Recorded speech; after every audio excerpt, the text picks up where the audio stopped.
Back, so I wrote this little tiny book called 40 Ways My Labyrinth is Like My Life, and I am reading those devotionals for this Lent of 2020. We have reached the fourth way that my labyrinth is like my life, kind of a frustrating way that my labyrinth is like my life, and maybe yours. Number 4, every time you think you're almost there, you hit a sudden left turn. Well, it could be a right turn, a U-turn, a moment of complete confusion when you aren't entirely sure which way you're coming from, let alone which way you're supposed to be going. All I know is, in my labyrinth, you can be walking peacefully along, coming up on the nice center where there are seats and mats and the evergreen in the middle, and you think you're just about to arrive, and then you discover the path does a 180 and you're now walking directly away from the center. I've noticed my life is like that too.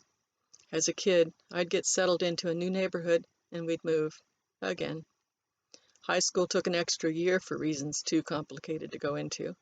In college, I couldn't decide on a major. All I ever wanted to do was write. There are degrees for that now. And then I chose one, and then I suddenly got married instead. 2 years later, I waddled happily through my first pregnancy and then ended up spending heart-pounding days beside a neonatal intensive care isolate. And yes, the baby was fine. I didn't put that in the story, and I should have. Recent years, okay, decades, haven't been any different. I think I'm slowly figuring out this is life. This is what it's about.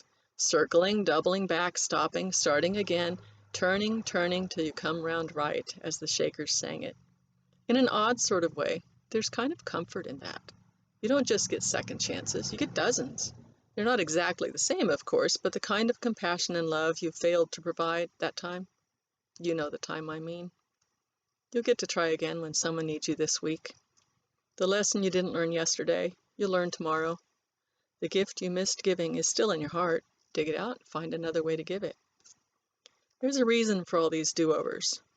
The labyrinth is just there, inanimate almost, static, not quite. I walk it and I put on it what meaning I choose, but it's only a symbol. God, unlike the labyrinth, is living, moving, planning, dreaming. God has plans for you and infinite patience.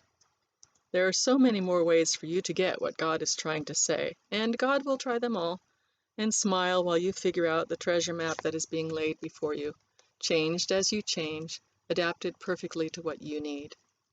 Not the circumstances, mind. I don't feel the same as those who believe God chooses everything that happens to them, though I recognize that many people find comfort in that, and I'm glad. For myself, it's more comforting to think that God is just as sorrowful as I am when disaster happens, though not frightened, but walks ahead of me into that disaster, dropping secret jewels for me to find amid the flames and the muck and the smoke, and then holds me close while I find them, dig them out, wash them off, set them on the walls of my heart, or give them away to someone else on the path. And who knows, maybe sometimes the sudden left turn saves my life, or the life of someone walking nearby. See you next time. God bless you.